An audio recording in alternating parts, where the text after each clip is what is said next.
Oke, assalamualaikum warahmatullahi wabarakatuh.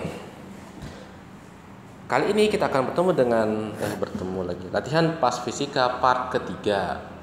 Iya, sudah masuk part ketiga. Sebelum belajar berdoa dulu. Berdoa mulai, berdoa selesai. Next, langsung aja ya. Selang berdiameter itu sebesar D1 sama dengan 16 cm dihubungkan dengan selang berdiameter D2 sama dengan 4 cm. Jika suatu fluida memiliki selang besar Bung, bukan sebesar. Berarti V1 ya, karena ini lebih besar. V1 sama dengan 6 meter per sekon, maka berapakah V2? Jadi rumusnya A1 kali V1 sama dengan A2 kali V2. Tapi karena luas A sama dengan 1/4 pi D kuadrat, A sama D berbanding lurus dalam bentuk kuadrat, maka diganti D1 kuadrat V1 sama dengan D2 kuadrat V2. D1 kuadrat berapa D1? 16 ya, 16 kali 16 kali V1 nya 6 sama dengan D2 kuadrat 4 kali 4 kali V2. 16 sama 4 sisa 4, 16 sama 4 sisa 4, hasilnya sama dengan 16 kali 6 atau sama dengan 96 meter per sekon gitu. Next, sepasang sayap pesawat memiliki sayap seluas ini maksudnya sayapnya ini cuma sebiji ini ya, sayapnya seluas 25 meter kuadrat. Kecepatan aliran udaranya 150, ya dah Pak Gutus dulu.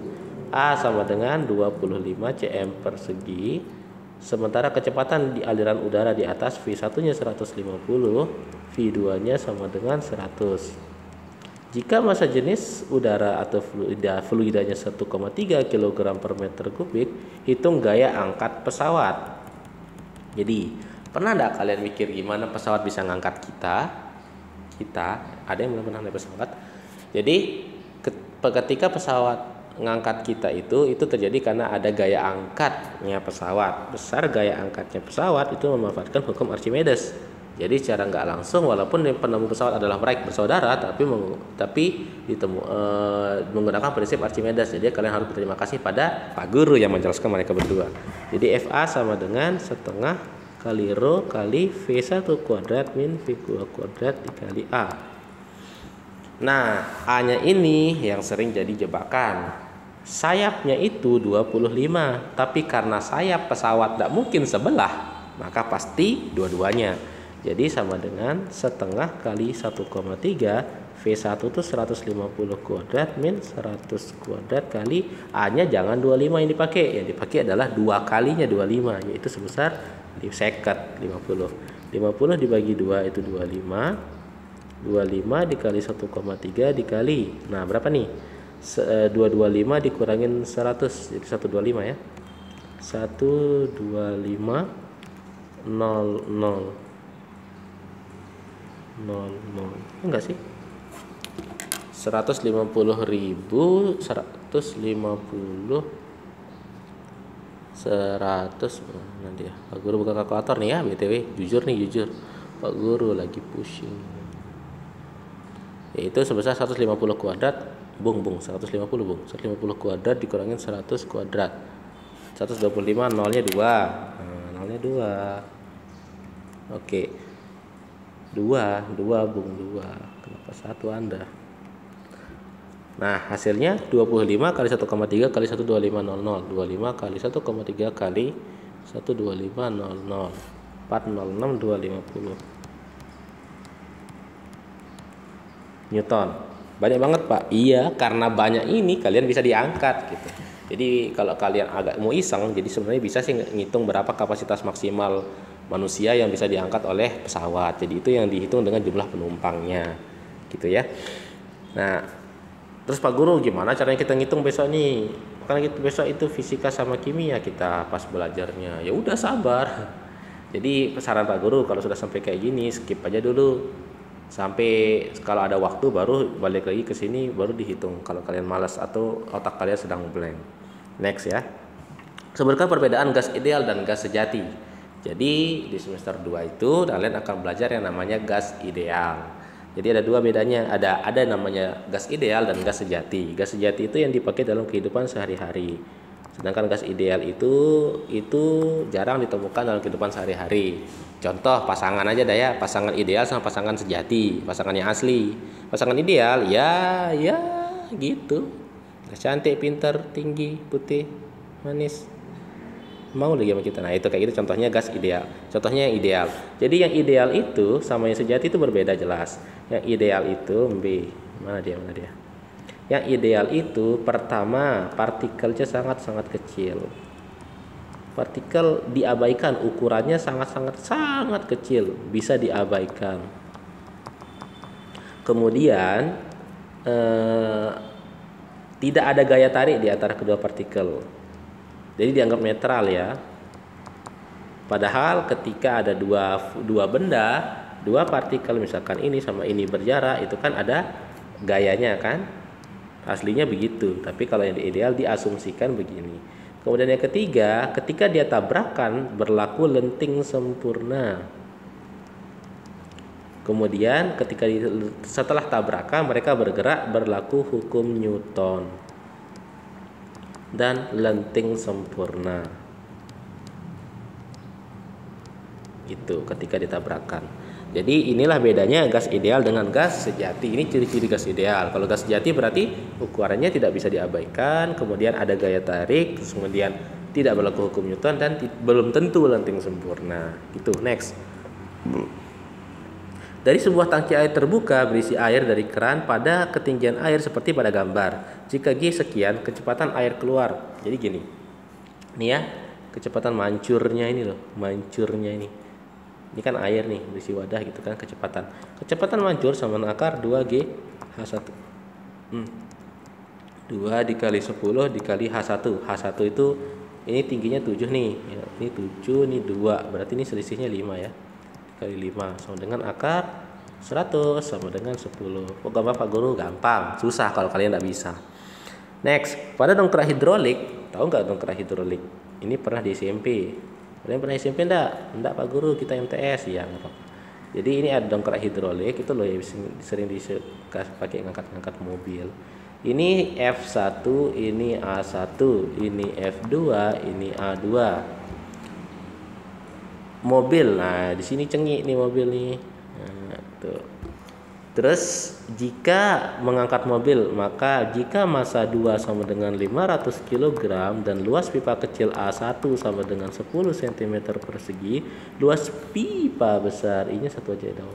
Pipa besar A2 sama dengan 60 cm persegi, berapakah gaya yang diperlukan untuk mengangkat ini mobil? Jadi langsung saja ya. F1 per A1 sama dengan F2 per A2. Nah, F1 per A1 nya berapa? 10. F2 itu M kali G ya. Jadi kita pakai F2 nya sama dengan M kali G. Jadi 500 dikali gravitasinya 10 per ini 60 cm persegi. Coret. Jadi 5000 per 6. 5000 per 6 Newton. Berapa segitu? Hitung dah. Next, sebutkan kegunaan konsep tegangan permukaan pada fluida. Tegangan permukaan pada fluida itu jarang dipakai sama manusia. Yang jelas makainya itu serangga. Pernahkah kalian melihat? Wah, normal banget. Jadi pernah nggak kalian ngelihat itu misalkan ini ada air ya, air di kolam. Ya, ini Pak Guru melukis sedikit dong. Nah, terus di situ ada serangga. Kalau misalkan kalian di kolam sini mah nggak ada dia. Ada kayak laba-laba gitu, terus ada kecil-kecil gitu. Nah, terus dia jalan-jalan di atas air kayak jutsunya Naruto, jadi bisa jalan di atas air begitu. Nah, jalannya di atas air itu memanfaatkan namanya tegangan permukaan. Sementara kalau manusia nggak bisa, karena dia pasti akan lebih capek lagi. Maksudnya lebih besar berat badannya. Contoh sederhana itu, misalkan kalian nih di kolam, anggap kolam nih ya, terus kalian nyebur, siat gitu. Kalian menyebur itu tapi langsung badannya itu yang kena. Jadi gimana ya? Jadi ini misalkan air, ini permukaan badan kalian tuh yang langsung nyentuh air, pluk gitu. Kan pasti kayak ngerasa kayak ada tiker-tiker gitu kan, kayak di apa ya? Ditampar gitu kan di bagian badan. Nah, itu dah kerasa tegangan permukaannya. Gitu. Udah ya, paham ya? Next. Balok dengan massa jenis 0,6 cm3 memasuki wadah berisi air dengan massa jenis 1000 kg per meter kubik. Volume benda. Hah? Ini tipe, Pak Guru, tipe. Siapa sih yang nulis? Ini gram per cm3, Bung. Hitung volume benda. Jadi ceritanya begini. Bercerita lagi, Pak Guru. Jadi ini ada balok dimasukkan ke dalam wadah. Dia itu massa jenisnya 0,6 gram per cm3. Jadi rumusnya adalah massa jenis benda kali volume benda sama dengan massa jenis fluida kali volume benda yang tercelup. Jadi massa jenis bendanya berapa? 0,6. Nah, gini caranya. Ini kan gram per cm3, ini kan kilogram per meter kubik. Harus ubah dulu, dikali 1000 sama dengan 600. Biar dia sama-sama kilogram per meter kubik. Ini nilainya 600, volume bendanya itu 0,6 sama dengan rho fluidanya itu 1000. Enggak sih? Ya betul. Dikali volume benda yang tercelup. Berarti volume benda yang tercelup sama dengan 600 dikali 0,6 dibagi 1000. Coret 2. 0,36 dibagi 10, 0,036. Salah, Ding. Ini 3,6, Bung. Jadi 0,36, ini salah. Jadi sama dengan 0,36. Satuannya.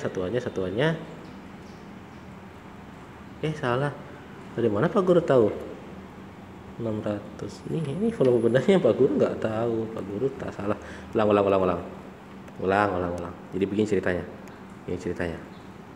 Kan tidak ada volume bendanya Pak Guru. Iya, betul. Pintar. Jadi volume benda dalam fluida sama dengan 600 per 1000 gitu kan. Coba pindah ya. Volume benda atau coret, hilang kalian. Sama dengan 0,6 VB. Jadi jawabannya 0,6 atau dibuat persennya tuh 60%.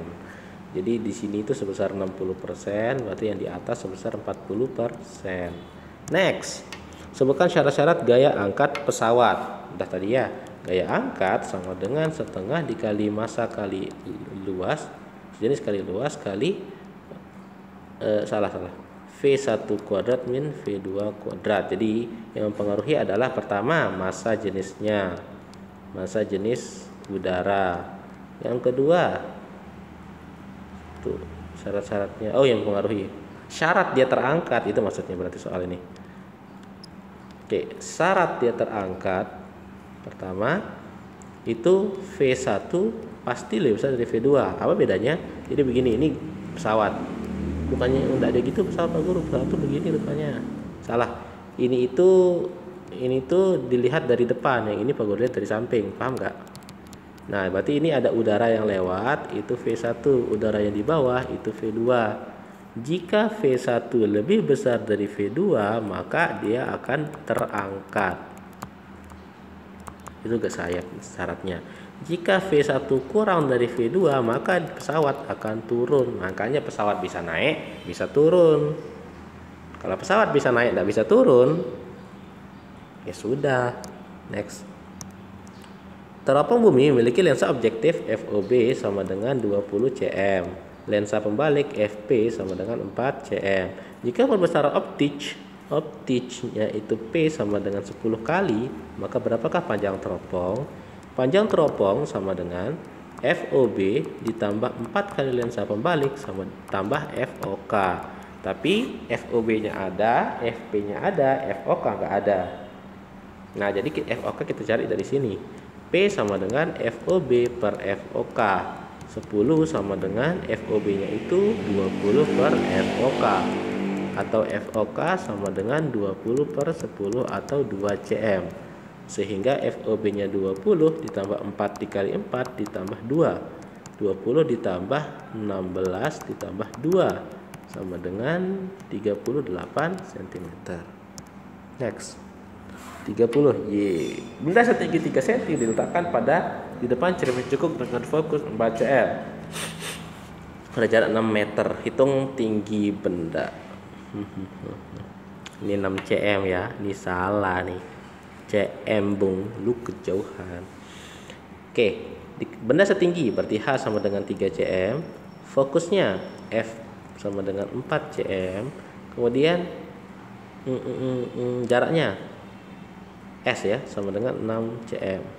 Berapakah tinggi H aksen? Rumusnya adalah 1/F sama dengan 1/S plus 1/S aksen. 1/4 sama dengan 6 plus 1/S aksen.